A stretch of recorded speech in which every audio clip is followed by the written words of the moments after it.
बिस्मिल्लाहिर्रहमानिर्रहीम अस्सलातु वस्सलामु अलैका या सय्यदी या रसूल अल्लाह व अला आलिका व अस्हाबिका या सय्यदी या हबीब अल्लाह। अस्सलाम वालेकुम तमाम ख़वातीन व हज़रात और मेरे अज़ीज़ तलबा तलबात, मैं उम्मीद करता हूँ कि आप अल्लाह ताला के फ़ज़ल व करम से खैरियत से होंगे। बेटा, वो तमाम स्टूडेंट जो फोर्सेस की तैयारी कर रहे हैं, चाहे पुलिस है, ASF है, ANF है, पाकिस्तान आर्मी है, नेवी एयरफोर्स है, इन तमाम बच्चों को चाहिए कि जो व्हाट्सएप नंबर है सामने शो हो रहा है 032391619161, इस नंबर पे अपना नाम, सिटी का नाम मुझे सेंड करें। मेरे से नोट्स मंगवाएं इनिशियल टेस्ट के, ISSB के। जो इनिशियल के नोट्स हैं आपको पुलिस के एग्ज़ाम में, ASF में भी काम आएंगे, ज़रूर मंगवाएं ये। इसके अलावा जो बच्चे पाकिस्तान आर्मी, नेवी एयरफोर्स की तैयारी कर रहे हैं, उनको चाहिए कि साथ ही ISSB के नोट्स भी ऑर्डर करें। दोनों नोट्स मंगवाएं, इंशाल्लाह फ़ायदा होगा। PMA 151 लॉन्ग कोर्स अनाउंस हो चुका है, रजिस्ट्रेशन स्टार्ट है। लास्ट डेट इसकी 6 नवंबर है, तो ज़रूर अपने आप को टेस्ट करें और टेस्ट के लिए अपीयर हों। और जो बच्चे मेहनत कर रहे हैं, अल्लाह ताला से दुआ है अल्लाह ताला इन्हें कामयाबी से हमकिनार फरमाए। बेटा, मेरी एकेडमी रावलपिंडी में है, इस्लामाबाद के करीब, तो ज़रूर ये ज्वाइन कीजिए। तैयारी आपको करवाई जाती है बहुत मेहनत करके, खुलूस नीयत के साथ। और जो बच्चे आते हैं पूरे पाकिस्तान से आते हैं, इनके लिए हॉस्टल की सहूलत भी यहाँ पे मौजूद है।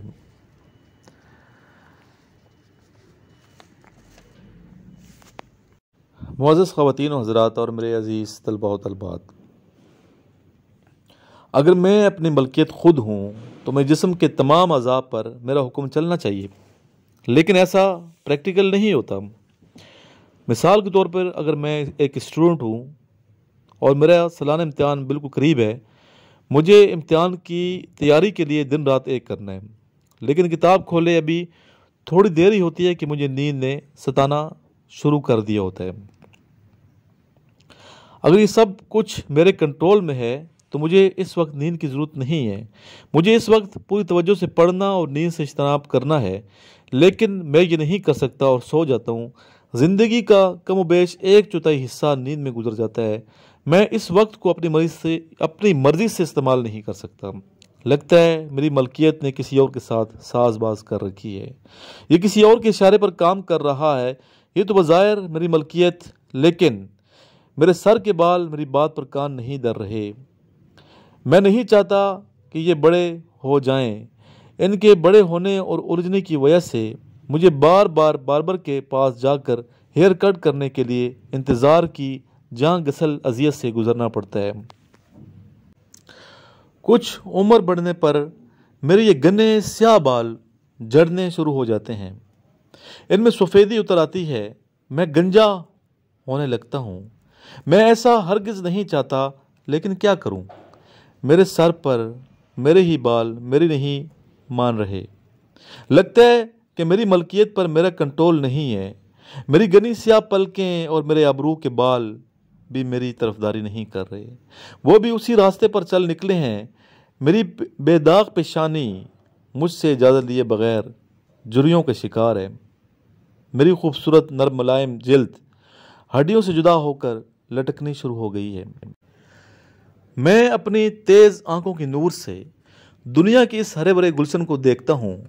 कोसे कज़ा में रंगों को देखकर मेरा जी मचल जाता है। ये मेरी आंखें ही हैं जिनकी मदद से मैं अपनी पसंदीदा किताबों और रसायल की वरगर्दानी करता हूँ। इनकी मदद से ही धूप छाँव और ख़ूबसूरती और बदसूरती में तमीज़ कर सकता हूँ।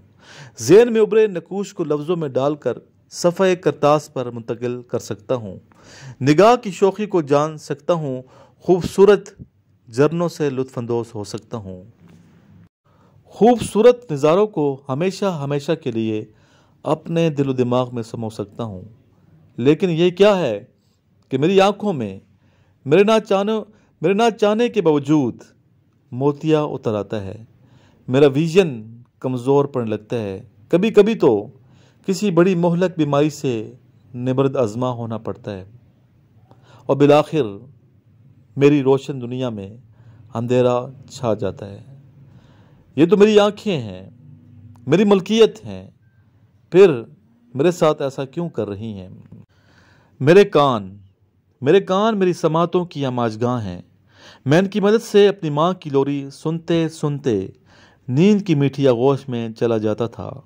मैं इन कानों की मदद से सुरों से आगाह हुआ हूँ। बीथोवन की सिम्फोनीज सुन सकता हूँ।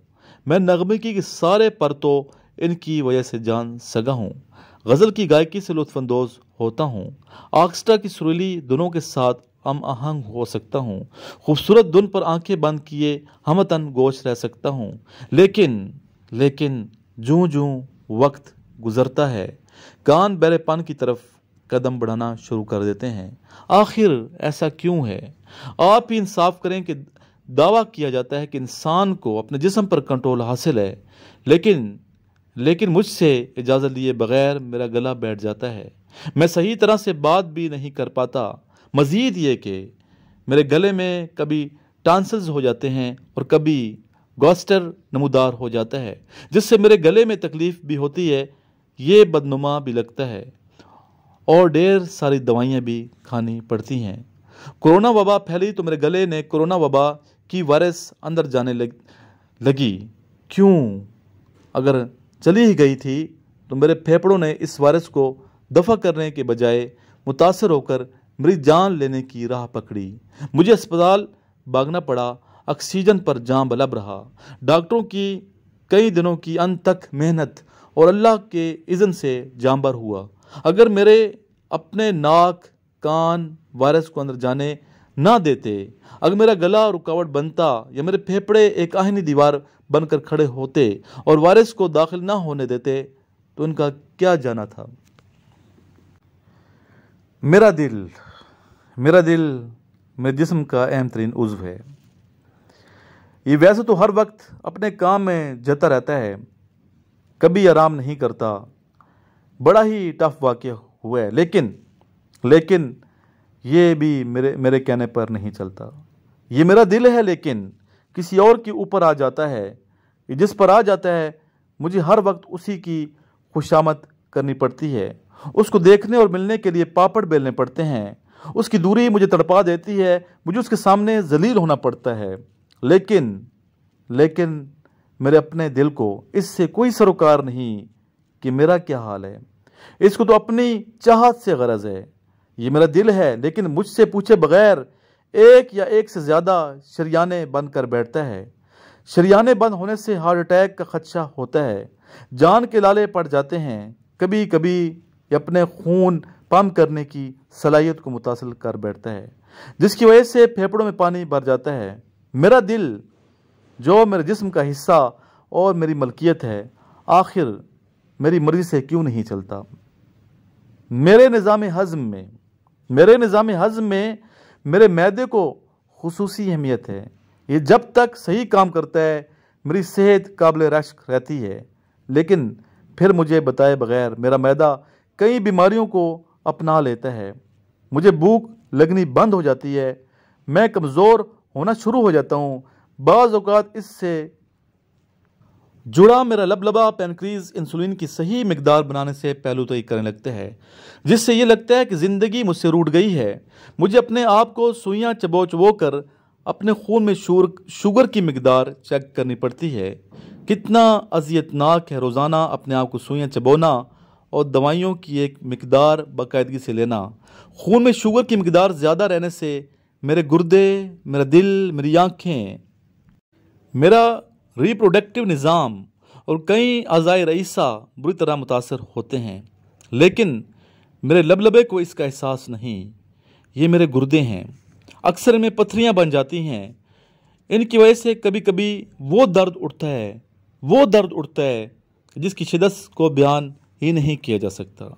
कोई ऐसा पहलू नहीं होता जिसमें इसकी शिद्दत कम हो जाए। मेरा जिस्म और मुझे ही इतने शदीद दर्द में मुब्तला करना मेरी तो समझ से बाहर है। कभी ये गुर्दे अपने काम में पहलुतोई करते हैं और मुझे किडनी सेंटर जाकर डायलिसिस के अज़ियतनाक अमल से गुजरना पड़ता है। और फिर एक दिन ये गुर्दे फेल होकर मुझे अबदी नींद सुला देते हैं। है ना अजीब बात। मेरा जिगर तो मेरा जिगर है, इसके अंदर अपने आप को रीजनरेट करने की बेपनाह सलाहियत है, लेकिन कभी ये मुझे यरकान में मुब्तला कर देता है तो कभी कैंसर में। और ये देखिए मेरे घुटने जो मुझे सीधा खड़ा होने और चलने फिरने की सलाहियत अता करते हैं, यही घुटने अर्थराइटिस में मुब्तला بھی کر دیتے ہیں، مجھے اٹھنے بیٹھنے اور چلنے پھرنے کے قابل نہیں چھوڑتے۔ میں تو ایسا ہرگز نہیں چاہتا کہ میرے گھٹنے میرا ساتھ چھوڑ دیں، لیکن ان کو ذرا برابر بھی خیال نہیں کہ ان کو میری مرضی سے چلنا چاہیے۔ اور ہاں، میں ابدی زندگی کا طالب علم ہوں، میں موت کو گلے نہیں لگانا چاہتا، میں اپنے بچوں کے ساتھ انجوائے کرنا چاہتا ہوں، لیکن میرا یہ جسم جس کو میرا کہتے ہوئے تھکتا نہیں، میری شدید خواہش کے برعکس مجھے قبر میں اتار دیا جاتا ہے۔ اس کا نتیجہ یہ ہے کہ میں اور باقی سارے انسان اور کائنات اللہ کے کنٹرول میں ہے۔ اللہ کے سوا کوئی کسی چیز کا مالک نہیں۔ کبھی کبھی اسٹوڈنٹس یہ فلسفیانہ گفتگو میں کرتا ہوں اور ان میں حقیقت ہوتی ہے، ان کی تہہ میں جا کے ذرا سوچا کریں تنہائی میں کہ سر عمران جو ہیں کس طرح کے لیکچر کبھی کبھی اپلوڈ کرتے ہیں۔ تنہائی میں بیٹھ کے اس پہ آپ نے سوچنا ہے۔ اپنا بہت سا خیال رکھیے گا، دعا میں یاد رکھیں، لاسٹ میں دروشی پڑھ لیں۔ جزا اللہ عنا سیدنا محمد صلی اللہ علیہ وسلم بما هو اہلہ صلی اللہ تعالی علیہ وآلہ وصحبہ وسلم۔